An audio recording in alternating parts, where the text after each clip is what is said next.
Hey, what it do? It's Chris from Tippy Club Gaming, and today we're going to be taking a look at some of the brand new boosters for The Walking Dead All Out War by Mantic Games.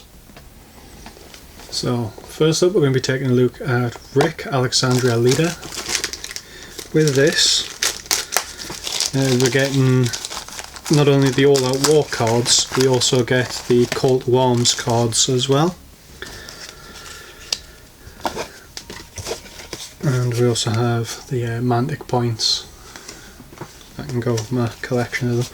So we have the Call to Arms, which have their own the backs of the cards there.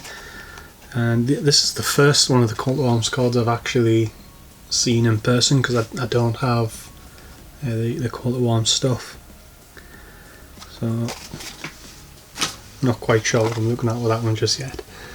We've got Rick Grimes, the All Out War one. Obviously you can only hold one item in his hand, because at this point when in the story he's had his hand cut off by the governor. Protective Father for Carl Grimes is within Rick's kill zone at the start of the action phase, reduce current threat by 1.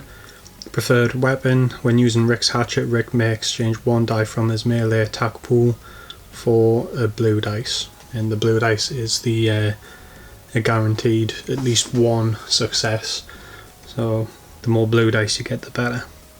Leader ability, remake the world. Well, the threat level is high, friendly models with the Atlanta camp hat.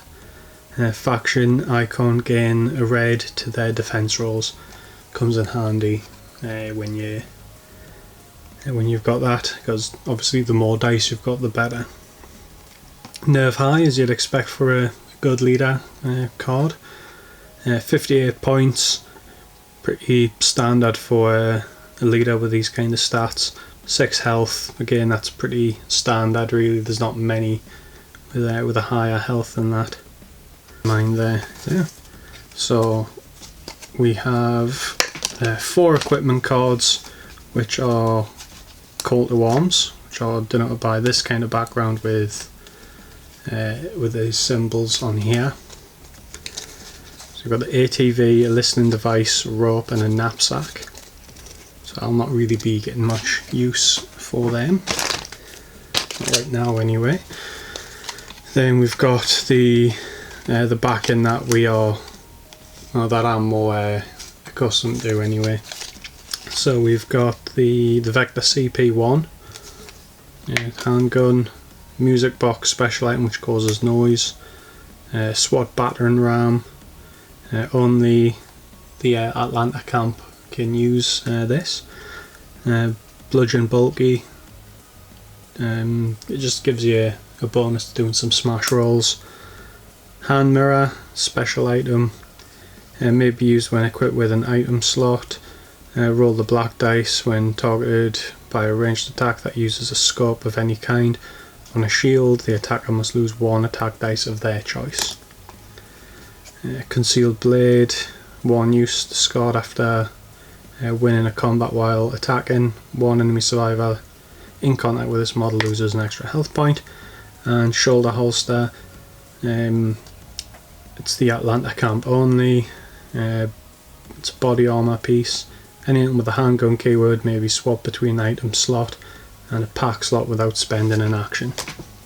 So that'll be handy for equipping a Rick. So you can have him with the hatchet, you can also give him a pistol as well, and you can swap through there, so you're pretty much set for any eventuality. Then in the little zip bag here we have some resin pieces. So we have a Walker making a return.